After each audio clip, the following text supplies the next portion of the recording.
All right, you two, what is up, man? It's your boy Damn D. I wanted to react to the full story of academics saying that Jim Jones pressed him. I remember I did a reaction to Chig's video, but he didn't play the whole thing. So I want to play the whole thing of exactly what happened that night when Jim Jones put up on academics.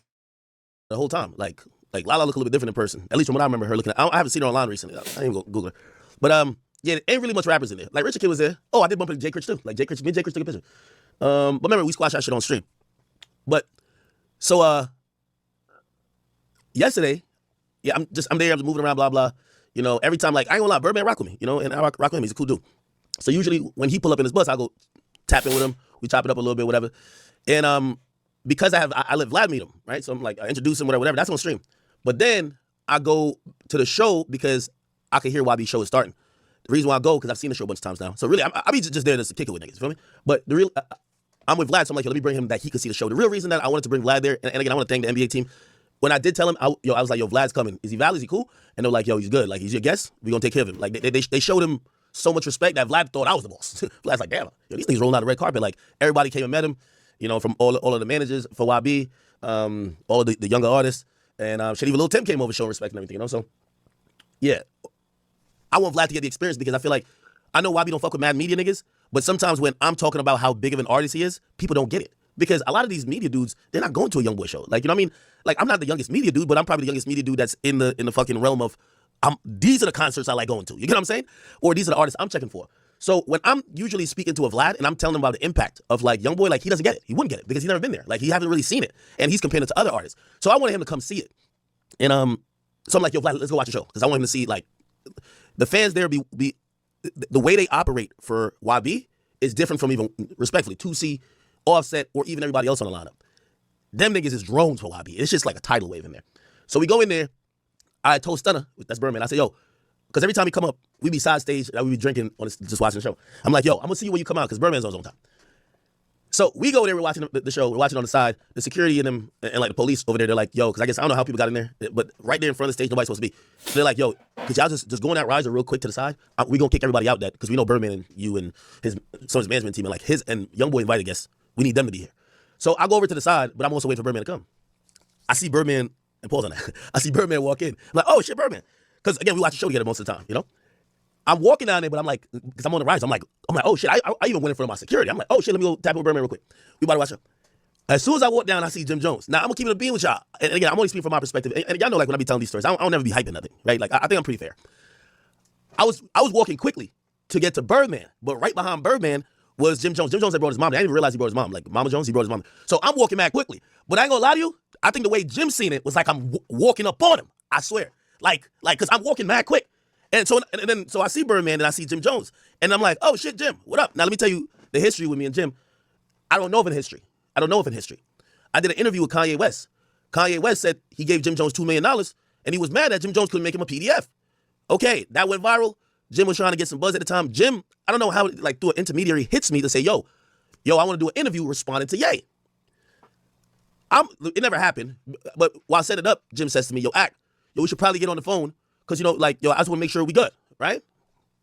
That happens with mad artists, chat. Like, sometimes the artists want to talk to you before getting on set with you because they don't know if you about to just ask them some federal shit or whatever. So that's valid with me. It's all cool. So that's the last thing I know about anything with me and Jim Jones, right? Cool. So now, so when I see Jim Jones, I'm like, oh, Jim, what up? And Jim, what up back at me is a different type of what up. He's like, nigga, what up? And I'm like, whoa. Now, I'm going to be honest. I don't know if it's how I walked up because I walked up like OG3, nigga. Remember, you saw OG3 walked up with me? I walked up, but I was just walking quickly to get to Birdman. Whatever. So anyway, that happened. I'm like, damn. I'm like, first of all, I'm going to give Jim his credit. Jim was the oldest YN in the building, but he was on YN timing. I'm going to keep it a bean. I ain't no liar. Jim, I had to Google his age. Jim 49. Jim was the oldest YN up in the building there, but he was on YN timing. You feel what I'm saying? Like, you can tell. Jim. And I said to myself, I said, maybe it's because of Youngboy concert. Everybody a little bit aggressive here. Cool. So anyway, all right. So that happened. Yo, it's so hilarious. There's still a couple people because the cops and security didn't clear everybody out yet. Yo, Birdman security, they did some like presidential shit, nigga. They created a big ass crop circle in the side stage, And they just grabbed a chair and put it down, and Birdman's sitting on the chair like this. While there's mad space around him, but everybody bunched up all over the place. Birdman like this. Super. Isn't Birdman and Jim Jones allegedly Bloods? I think so, right? Ain't Jim Jones a Blood or something, and like affiliated? I think they affiliated, right? Super gangster. Birdman comfortable as hell. Anyway, so at this point, I see Jim. He a little bit over to the stage. Well, not to the stage, but he kind of like a little bit over to the side, where the side of the stage. So I'm like, again, I'm thinking he's cool, even though the walk up was a little crazy, right? But I was starting to think like, oh shit, he probably thought I was like walking up on him. So let me just have a regular conversation with him. So I go over to say, yo, Jim, we gotta get up and we gotta go do the interview. That's what I'm like. We gotta go do the interview. And I ain't gonna lie to you. I don't know if it's because Young Boy was on stage. Jim Jones turned to a YN on me. I swear. Jim Jones was like, yo, hold on, let me holler at you, man. Let me holler at you. And you know the nigga just started to be a little bit more fidget. I'm like, is he okay now? Jim is like, yo, listen, man. I gotta talk to you. I'm like, all right, what up, what's good? He's like, yo. Now, he was taking a second to kind of get out his point, but this was his point. And I was trying to like do the whole quote thing, but he kept asking questions like, yo, do y'all think the shit y'all do online is cool? So I'm like, what are you talking about? I'm kind of confused, honestly. I'm legit confused. I know some people are going to be like, no, Accurate playing dumb, but I'm kind of confused because I'm also trying to figure out what it could be, right? And I didn't get too much info out of him, but he mentioned 6ix9ine. He said, whatever 6ix9ine. Then he's like, yo, y'all got to know, it ain't safe when niggas is playing with me like that. And I'm thinking about, I'm like, what the fuck, dude? So I kept trying to ask him, I said, what me and 6ix9ine got to do with you? Or what I got to do with if you and 6ix9ine got something? Now, granted, Chad, I keep telling you, rappers are the best at, if they can't find the person they don't like, someone else inherits. So it's like Dave Free seeing me, and Dave Free saying, yo, well, I'll never see Drake ever in life, so let me tell you why I'm mad at Drake. Okay, cool. I guess Jim Jones is like, he's mad at 6ix9ine? And I was thinking, I'm like, yo, is he mad at, like, how is he mad at 6ix9ine and coming at me? Y'all two were 9 Trey Bloods. I was never a 9 Trey Blood, and I don't want to be one. If y'all got a problem, and here's the thing, I was thinking about their issue a little bit more. When 6ix9ine was a 9 Trey Blood, Jim knew about it before everybody got locked up. He could have prevented this by trying to do whatever he had to do then. 6ix9ine gets locked up with some of the 9 Trey dudes, tells on the 9 Trey dudes, and then afterwards, 6ix9ine is still clowning because 6ix9ine like wearing that rat sleeve. You know what I mean? Like he doesn't care. But anyway, that happened. I was trying to see, like, because usually me, I'm one of the people I talk, like I have that conversation. I know some of y'all like, again, after that handshake and even like that energy, I could have just said, I'm just leave him over there, nigga. I thought we could have a conversation. He just wasn't trying to have a conversation. So he was just like, yo, man, I ain't trying to have no conversation. He's like, listen, man, just enjoy the show. Just enjoy the show. And I'm like, okay. Then he's like, yo, he said something like, yo, and if anybody got a problem with me, they can let me know. I'm like, all right. Anyway, Jim was on his YN energy, man. I'm hoping he was just in a, maybe an upset frame of mind for that time, but I don't know. Then everybody else tells me, they're like, I ain't gonna lie to you, that's exactly how Jim is. He's usually pretty angry. So, whatever. The only thing that I could really think about, obviously 6ix9ine's been saying whatever about Jim Jones, right? They're both in the gang, right? I'm a media nigga. If Jim Jones says something about 6ix9ine, I'm posting it. If 6ix9ine says something about Jim Jones, I'm posting that too. Like, that is what it is. I was thinking maybe it was this clip. Like, I was thinking it was this clip. I think we posted it. Let me see if I can find it. I think it was the clip where 6ix9ine did the podcast with Charleston White and Steiny, and he talked about Mel Matrix, right? Because, like, again, he wouldn't like tell me exactly what it is, but I felt like it was over some 9 Trey Blood shit. That's what I'm saying. Jim Jones is still moving around like a YN, bro. Let me see. I don't know. I think I did post it though. Y'all know what clip I'm talking about? Basically, like 6ix9ine is like clowning, and he's like, yo, he was like, yo, Mel Matrix got let out of jail, and Jim Jones picked him up from a train station or something like that. Let me see if I probably find it on Twitter. I thought we posted it. But if not, that's the only thing I could think of where, because I watched all 6ix9ine interviews. That's the only thing I could think about recently with Jim Jones and 6ix9ine. But I mean, I don't know, man. I don't really give a damn like that. 6ix9ine, Jim Jones. Here we go. We probably found a clip right here. Let's see. But I'm telling you, that nigga was heated. I didn't even know. I think this is it. 24 hours to respond. Time to show his bank account. One of the grandfathers of 9 Trey Bloods just came home. Mel Murder. You seen it? Yeah, Jim Jones ran up on him all that did. Where he ran up on him? Where did he run up on him? Where he was at? Harlem, wasn't he? Nope. At a train station. All New Yorkers, play this video back right here. Play it right here while I'm talking.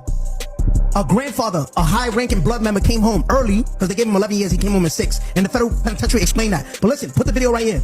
Mel Murder came home. I got to think this is it.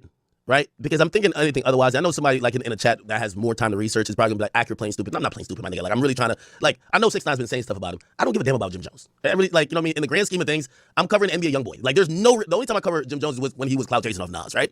But when him and Cam go back and forth. Because I think that's unfortunate, but I think it's entertaining. Other than that, I'm not covering Jim Jones every day, and usually I don't have an opinion about Jim Jones. You know what I mean? And he met him at a train station with no money, no chain. So I gotta think it's this. And I did talk to Wack about it. And Wack was like, yo, you mentioned me? I'm like, nah, he didn't mention you. But I know Wack has been saying a lot of stuff about Jim Jones, like, yo, Jim Jones fucking cooperated or whatever. Or I think it's a wiretaps. But other than that, it's the first time I met Jim Jones, so I never met him before. Other than that, I can't remember anything. He gave him a little ass chain. But this would kind of validate the reason, because these gang guys really take their gang politics shit serious. And this guy here is like the leader of like 9 Trey, right? So like he was the head guy. So if these guys are in, well, I don't know if he's in anymore, but 6ix9ine clowning him, I could see how Jim would get upset. You feel me? Like 2 days later, he met him at a train station. He made him take the Metro North for all my New Yorkers. He put him, give me a train at Penn Station. He met him, he didn't even pick him up at the prison. He picked him up at a train. He made him take a train with that big garbage bag. When you real and you take your time, your homies pick you up, they make you take the train with your bag like this. Look. Once this interview come out, Mel Murder got 24 hours to respond. Time to show his bank account. I don't want to see cash that niggas give him like, yo, post it so he can look dumb. Show your bank account. Show the money you got in your bank for being a real nigga, not telling. I want to see your bank account. I want to see 24 hours within this interview come out, because everybody gonna send it to you. I want to see your bank account with some cash in it. Your reward. Don't show me cash like this, like that niggas gave you. Like, I give it back after the video's done. There's no reward.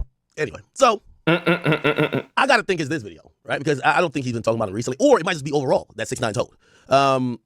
Now again, and I know I'm trying to battle the people who are gonna be in the comments like, you're playing dumb. Yeah, no, I'm pretty sure it's not what I've done. It's like, nigga, that's your man, 6ix9ine, and you post this shit, and nigga, we don't fuck with that nigga. Now, the only thing, I guess my response to Jim is, listen, there's a couple things. In that moment, I could see why Jim's career is where it is. Damn. If that's the approach you take with niggas, like that super tough, like that felt like some 90s shit, right? Like some, yo, I'm like super gangster, right? I can see why in moments like that, people have those interactions with you and they're like, I'm good off you. Because in reality, if you're not a hot musician, niggas don't got to deal with you. That's a reality, right? Then number two, like I remember watching him and Cam, and I was like, I felt like I was understanding both points, but Cam to me was just kind of like winning that discussion by a long shot. And what kind of made me, like that interaction made me realize, I'm like, I don't think Jim kind of understands the internet. There's a couple type of niggas that I feel don't understand the internet. And maybe it's because they're caught up in their own image or whatever, or maybe they just, but they're all on the internet. Like Meek, I don't think Meek understands the internet. Like, I don't think, like I always go back to that time when I'm like, they're telling me that they can't understand why niggas would be laughing at them during the Drake beef. And I'm like, bro, it's the internet. Like, they're going to, like, there's a bad day for everybody and everybody gonna get on you. That's how it is. And they could be like, nah, the real niggas real niggas don't do that. And I'm like, bro, it's the internet. You get what I'm saying? I think Jim is one of those people too. I don't think he understands the internet. So he's upset at Tekashi, I would imagine, because Tekashi said stuff. You're not saying nothing back. Doing in person, like, yo, son, yo, I ain't with that shit. That's cool. But the only way to defeat the internet, unless you're genuinely unbothered, is to respond to some of these things. That's how it goes. And I kind of realized that with the Cam thing, when Cam would know how to use humor, laughter, storytelling, you know, Cam's on a show, to explain his differences with Jim Jones. Jim Jones, every time he would talk about it, would just seem mad, like upset, like, yeah, nigga, like it just seemed like, okay. So anyway, that was it. But you know, we stood like in a close vicinity of each other and watched the show, and then, you know, he took his mom to take a picture with YoungBoy and everything was cool. But yeah, it was a little bit odd. I was like, all right, yo, Jim Jones came in here, and I don't know what song was playing, but I'm like, yo, Jim Jones, he might as well had on a green flag and like a shiesty, like, yo, he's on YN timing. Yo, he was just like one of these niggas at the show. But it's all good. Love to Jim. I pray you and 6ix9ine work out whatever y'all got going on. But for the record, I will still be posting what 6ix9ine says. Bro, y'all know y'all can bully me and be like, nah, my bad, I ain't gonna be post. No, y'all all got mouths. Pause. If you say something, I will post it. If he says something, I will absolutely post it. Okay? And I've been that way for forever. Listen, I'm at YB show damn near every night, and I posted what Dirk said about him back in the day. And I post what he said about Dirk, and me and Dirk, listen, I'm not, yeah, you know, you're not gonna censor me by out toughing me, okay? But respect. All right, so there we go. So that's DJ Akademiks giving his side of the story of Jim Jones having YN energy. Now Jim Jones definitely think he a YN. He's a old YN. He's an old young nigga. You know, he's Jim Jones. I mean, I get it. You know, he's a hip hop, so he doing hip hop things. But it comes to a point of time. But you know, it's it's time to elevate. But yeah, Jim Jones still trying to be in the hood, trying to still validate himself as a hood nigga. I'm still in Harlem. Like, come on, man. Give that old give it up, man. You know what I mean? But anyway, that's DJ Akademiks' encounter with a blood. Because technically he's a blood, right? Allegedly. Isn't Jim Jones a blood? So that's how I'm going to name this video. It's your boy, Damn D, signing out.